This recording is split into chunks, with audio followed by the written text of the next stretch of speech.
मैं नवलदान गढ़वी मेरे सभी सुग्न ग्राती जनों को सादर नमस्ते और जय माता दी। सीजीआईएफ की ओर से सुमित्रा जी का मुझे आग्रह पूर्वक ये निमंत्रण था कि आप सभी ज्ञाति जनों के साथ आपकी कुछ विचार, आपकी कुछ बातें साझा करें। दोस्तों, फर्स्ट एंड फॉरमोस्ट चारण समाज को आज के बदलते हुए संजोगों में एक मार्शल कम्युनिटी के तौर पे प्रस्थापित होना है। हम देख रहे हैं कि पुराने जमानों में हम गांवों में इकट्ठा रहते थे, सघन रहते थे, पर अब नगरों महानगरों में हम अलग थलग रह रहे हैं और हमारी जो परंपराएं हैं उसको बरकरार रखना बदलते हुए हालात में मुश्किल से बन रही है। तो इस संजोगों में हमें अपने आप के जो भीतरी संस्कार हैं उसको जागृत रखना है। ये पूरी दुनिया जानते हैं कि हम विद्या व्यासंगी और सारस्वत समाज है और साथ में एक योद्धा समाज है। पूरा मध्यकाल इस प्रमाणों से भरा पड़ा हुआ है। हम देखें तो अबुल फजल ने आईने अकबरी में कहा है कि चारण सार बैटल सोल्जर, चारण बेहतर योद्धा है। तो ये बात सही है कि हमें अपने इस जो योद्धापन है या जो युयुत्सु वृत्ति है उसको संजोए रखना है, उसको बचाए रखना है। हमें पूरी सभानता के साथ हमारी आइडेंटिटी पूरे समाज में इस तरह से प्रस्थापित करनी है कि हम एक सारस्वत समाज होने के साथ साथ, एक कलानुरागी समाज होने के साथ साथ अपने संस्कारों को और अपने मूल्यों को बचाए रखने के लिए एक लड़वैया और योद्धा समाज है। और हम ये सभानता से जब ऐसा व्यवहार शुरू करेंगे तो पूरा समाज और अन्य समाज के जो लोग हैं वो भी हमारे साथ यही व्यवहार करेंगे। ये आज के समय की मांग है। बार बार मैं ये अपने समाज के ज्ञाति जनों को ये कहता आता हूँ, क्योंकि होता यूं रहा है कि आज एक अवांछनीय आइडेंटिटी हमारे पूरे समाज को मिल रही है। जैसे हम जैसे हम मंच भोगी समाज है, जैसे हम वाकजीवी समाज है, जैसे हम कला को अपना व्यवसाय बना के जीने वाला एक समाज है, शब्दों को बेचने वाला समाज है। ऐसा है नहीं। वाकई में हम एक शक्तिशाली समाज है, हम एक योद्धा समाज है, हम एक लड़वैया समाज है। जहां जरूरत पड़ी हमने हमारे मूल्यों के लिए, हमने हमारी संस्कृति के लिए अपने जान को भी न्यौछावर किया है, मरे हैं और मारे हैं। तो ये हमारी जो एक आइडेंटिटी है उसको हमें बरकरार रखना है। दोस्तों, भगवत गीता में 6ठे अध्याय में 41वें और 42वें श्लोक में भगवान श्री कृष्ण चंद्र ने अर्जुन को कहा है कि शुचिनाम श्रीमताम गेहे योग भ्रष्टा भी जायते अथवा योगिनाम कुले भवती धीमता अथवा योगिनाम एव कुले भवती धीमता। महान आत्माएं पवित्र, श्रीमंत और धर्मानुरागी परिवारों में जन्म लेते हैं। उसका मतलब यह हुआ कि महान आत्मा को जन्म लेने के लिए जो पूर्व शर्त है वो ये है कि ऐसे परिवार होने चाहिए जो धर्मपरायण हो, जो भक्तिवंत हो, जिनका जीवन सरल और पवित्र हो और जिन्होंने पवित्र संसाधनों से संपत्ति को प्राप्त किया हो। तो ऐसे महान आत्मा हमारे यहाँ जन्मे, पले बड़े हो, इसलिए हमारी पीढ़ी को, हमारी जनरेशन को, प्रत्येक चारण को इस श्लोक के जिसमें यह रहस्य छुपा हुआ है, इस श्लोक के रहस्य को समझकर ऐसा जीवन जीना चाहिए। हालांकि ये कठिन है, नामुमकिन नहीं है। हरिनो मार्ग छे सुरानो, नहीं कायरनु काम जो, प्रथम पहलू मस्तक मुकी, वळतु लेवु नाम जो।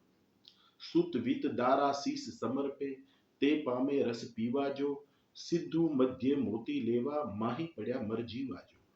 मरण आंग में ते भरे मुट्ठी, दिलनी दुग्धा वामे जी, तीरे उभा जुए तमाशो, ते कोडी नव पामे जी। प्रेम पंथ पावकनी ज्वाला, भाड़ी पाछा भागे जो, माही पड़ा ते महासुख माणे, ने देख नारा दाजे जो। माथा साटे मोघी वस्तु, सांपड़वी नहीं सहेल जो, महापद पाम्या ते मरजीवा, मुकी मन नो मेल जो। तो हमारी जो जगदम्बाओं का जीवन चरित्र है, हमारे प्रतापी पूर्वजों का जीवन चरित्र है, वो हमारे लिए प्रेरक है। जब तक आश्रितपन रहता है समाज में, व्यक्ति में, तब तक समाज में और व्यक्ति में ओजस्विता और सशक्तिकरण प्रकट नहीं होता है। तो ये आश्रितपन से उभरने का एक ही इलाज है और वो है पुरुषार्थी होना। जब हम पुरुषार्थी बनेंगे, चारण समाज तो पूरे विश्व के कल्याण की कामना करने वाला समाज है। चारण समाज की जगदम्बाओं ने, चारण समाज के प्रतापी महानायकों ने भी ऐसे जीवन जिए हैं कि अपने समाज के हित के लिए और इतर समाज के हित के लिए भी उन्होंने एक उज्जवल उदाहरण भी तौर किया है और अपने जीवन को इस तरह से जिया है और एक एक एक नया मार्ग प्रशस्त किया है उन्होंने, और उस मार्ग पर हमारा पूरा समाज चल रहा है और चलना चाहिए। तो चारण समाज विश्व की कल्याण में कामना करने वाला समाज है, इसलिए प्रत्येक चारण को तपधारी बनना चाहिए, तितिक्षा वृत्ति रखनी चाहिए, तप वृत्ति रखनी चाहिए और पुरुषार्थी बनना चाहिए। दोस्तों, हमारा वर्तमान है वो हमारे भूतकाल में हमने जो मनसा वाचा कर्मणा रूपी जो बीज निक्षेप किए हैं, हमने मन वचन कर्म से जो कुछ काम किए हैं, उससे हमारा आज का वर्तमान बना हुआ है। ये अपने आप में स्वयं प्रमाण है कि हम आज जो कर रहे हैं, क्योंकि वर्तमान हमारे हाथ में है, तो वर्तमान में हम जो भी करेंगे, हम जो भी बीज निक्षेप करेंगे, हम जो भी काम करेंगे, हम जैसा भी जीवन जिएंगे, वही चीज हमारे सामने हमारा भविष्य बन के आएगी। क्योंकि भूतकाल में हमने जो किया, व्यक्तिगत तौर पे हमने जो कुछ किया वो हमारे जीवन में है, और पूरे समाज ने सामूहिक तौर पे भूतकाल में जो कुछ किया उससे समाज का आज वर्तमान बना हुआ है। तो समाज की और समाज के एकम के तौर पर प्रत्येक व्यक्ति की ये फर्ज होती है कि समाज और व्यक्ति और व्यक्तियों से ही समाज बनता है, तो पूरा समाज विश्व कल्याण की कामना के साथ पुरुषार्थ करे, धर्मपरायण जीवन जिए, भक्ति भाव पूर्वक का जीवन जिए और पवित्र जीवन जिए। क्योंकि ये सब करने से ही हमारा आने वाली जो कल है वो उज्जवल और ओजस्वी तेजस्वी बन के हमारे सामने आएगी। तो ये बात में ही ये रहस्य छुपा हुआ है कि हम कैसे हमारे उज्जवल भविष्य का निर्माण कर पाए। हमने जो भूतकाल में किया है समाज के तौर पे और व्यक्ति के तौर पे, उससे आज हमारा वर्तमान बना हुआ है। वर्तमान हमारे हाथ में है, क्योंकि भूतकाल बीत चुका है, भविष्य आने वाला है, अनिश्चित है। वर्तमान हमारे हाथ में है, वर्तमान में हम जो कुछ करेंगे हमारा भविष्य हमारे पास वैसा ही बन के आएगा। What we give so we receive, हम जो देंगे वही हम पाएंगे, हम जो करेंगे वही हमारे साथ घटित होगा। तो हम इस रहस्य को समझे और हमारे पूरे समाज के प्रत्येक व्यक्ति इस रहस्य को समझकर अपने जीवन को इसी मूल्यों पर जीना शुरू करें। दोस्तों, हमारे समाज के जो महानायक थे, सदियों पहले उन्होंने ये समाज का निर्माण किया। प्रत्येक जाति या प्रत्येक ज्ञाति एक फेडरेशन या संघ होता है, और जिन महानायकों ने उनकी रचना की, उन्होंने उस रचना के पीछे जो स्वप्न देखा था वो था कि ये जो एक जाति, ये एक जो व्यक्ति समूह जिनके समान जाति धर्म है, समान जाति आनुवंशिक धर्म है, उसको इकट्ठा किया जाए और इनको एक ज्ञाति और एक जाति के तौर पे, एक फेडरेशन संघ के तौर पे रखा जाए, और लग्न और विवाह के माध्यम से एक सुव्यवस्था सुनिश्चित की कि ये जो समान जाति धर्म अनुवंश धर्म है, उस अनुवंश का संवर्धन हो, उस अनुवंश की सुरक्षा हो। सदियों से ये चीज और ये जाति जिनके आधार से हमारे अनुवंश को हम सुरक्षित रख पाए हैं, उसके परिणाम स्वरूप आज हम हैं। आज की परिस्थिति ऐसी है कि हमारा युवा वर्ग, खास करके शहरों महानगरों महानगरों में रहने वाला जो हमारा युवा वर्ग है, प्रबुद्ध युवा वर्ग है, वो अंतरजातीय लग्नों के और अंतरजातीय विवाहों के प्रति लालायित है। ऐसा क्यों होता है? ऐसा इसलिए होता है कि हम अलग थलग हैं, हम एक नहीं है, हम एक साथ हमारा अस्तित्व जो है उसको दिखा नहीं पा रहे हैं हमारे युवा वर्ग को, और इसलिए हमारे जो प्रबुद्ध युवा वर्ग है उसके सामने अपने भावी जीवन के लिए की जो पसंदगी प्राप्त करने की जो अवकाश होते हैं वो सीमित हो जाते हैं। ऐसा वो समझ रहे हैं या ऐसा उनको लग रहा है, और इसलिए वो अंतरजातीय या अंतरज्ञातीय लग्नों के प्रति, विवाह के प्रति लालायित हो जाते हैं। दोस्तों, ये ना हो ये जरूरी है। ये इसलिए कि हमारा एक एक निश्चित अनुवंश है और हमारी एक निश्चित लाक्षणिकता है। अगर हमारा अनुवंश बस ऐसे ही अंतर जातीय ज्ञातीय लग्नों और वैवाहिक जीवन में बिखर जाएगा तो इसकी खामियाजा हमें भुगतना पड़ेगा और हो सकेगा कि अवांछनीय और अयोग्य अनुवंश है वो हमारे समाज में आके मिल जाएगा। तो इसके रोकने के लिए का इलाज है हमारे पास। पूरा विश्व जब एक बन रहा है, ग्लोबल विलेज का जब कॉन्सेप्ट देखा जाता है, तो आज भी हम, माता जी सोनबाई माँ ने कहा था कि चारण सब एक दान, फिर भी हम आज भी मारू, परजिया, तुम्बेल, काछेला, सोरठिया ऐसे विभागों में बटे हुए हैं।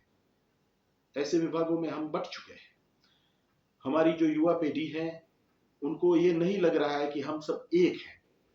तो हमारे जो समाज के प्रबुद्ध नागरिक हैं, हमारे समाज के जो प्रबुद्ध आगेवान है और प्रबुद्ध युवा वर्ग है, उनको मैं ये विनम्र तौर पर निवेदन करता हूं कि अब ये समय आ गया है कि ये मारू, परजिया, तुम्बेल, सोरठिया, काछेला इस सब भेदों से हम ऊपर उठे और blood is always thicker than water, blood relation is ultimate relation. तो जब तक ये हमारे समाज में मारू, परजिया, तुम्बेल, काछेला, सोरठिया ये भेद भूल के चारण सब एक धारणा ऐसा समझकर जब सभी ये वर्गों के अंदर और चारण समाज सब एक है ऐसा समझ के जब तक ये विवाह और लग्नों के संबंध हम प्रस्थापित नहीं कर पाएंगे तब तक हमारे लिए ये समस्याएं रहेगी। और जब हम ये कर लेंगे, जब हम ये सिद्ध कर लेंगे तो इसके क्रांतिकारी परिणाम हमें प्राप्त होंगे। दोस्तों, हमारे समाज में कहा जाता है कि पुरुष और स्त्री, पति और पत्नी, पत्नी अर्धांगिनी होती है। इसका मतलब ये हुआ कि पत्नी के बिना पुरुष यानी स्त्री के बिना पुरुष आधा अधूरा है। अगर इस चीज को हम देखें तो पूरे समाज में जो अर्धांग है वो है स्त्री वर्ग। हमारे समाज में जिनकी आधी संख्या है वो है स्त्री वर्ग। क्या हमने उस स्त्रियों को उनकी जो क्षमता है, उनकी जो शक्तियां हैं, उसके मुताबिक उनको विकसित होने की तक दी है? नहीं दी है। दकियानुसी ख्यालों से और परंपरागत जो हमने मान रखे हैं ऐसे ख्यालों में रहते हुए हमने उस वर्ग को दमित भी किया है, पीड़ित भी किया है। उस पर उत्पीड़क प्रतिबंधों का दमन करते हुए हम आ रहे हैं। तो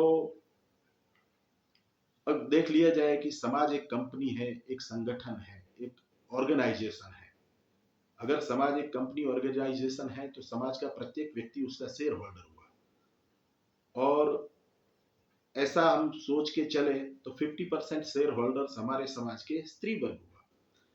इसलिए दोस्तों, स्त्री वर्ग को उनकी क्षमता के आधार पर, उनकी शक्ति के आधार पर हमें पूरा विकसित होने की तक हमारे घरों में, हमारे परिवारों में देनी चाहिए। जब तक हम ये नहीं करेंगे तब तक होगा यूं कि हमारा आधा जो अंग है, हमारे समाज का जो आधा अंग है, जो आधी जनसंख्या है, जो कि स्त्रियां हैं, उनको हम पीछे छोड़ के ही आएंगे विकास के पथ पर। उसको हम आगे नहीं चलने देंगे। हम जितना आगे जाएंगे हम वहीं के वहीं रहेंगे। समाज में वो चेतना प्रकट नहीं पाएगी, वो ऊर्जा प्रकट नहीं हो पाएगी। तो हमारे स्त्री वर्ग को उनकी क्षमताओं के आधार पर, उनकी शक्तियों के आधार पर उनको उल्लासमय और उत्साहमय वातावरण देना चाहिए हमें, और वो अपनी प्रगति कर पाए, विकास कर पाए, ऐसी समान तकें हमें उनको देना चाहिए। आज के समय की ये मांग है कि आधुनिकता और परंपरा ये दोनों का सम्मिश्रण होना चाहिए। मॉडर्निटी एंड ट्रेडिशन का फ्यूजन होना चाहिए। अगर इतना हम कर पाए तो ये आज के जमाने की मांग है और हमारे समाज को हम बेहतर सफलता के शिखरों पर ले जाएंगे। दोस्तों, अगर मेरी बात से आप सहमत हो तो इस बात को जितना हो पाए प्रचार प्रसार करना। धन्यवाद, आपने मेरी बात सुनी इसलिए। Thank you so much, thank you very much. धन्यवाद, धन्यवाद, धन्यवाद। जय माता।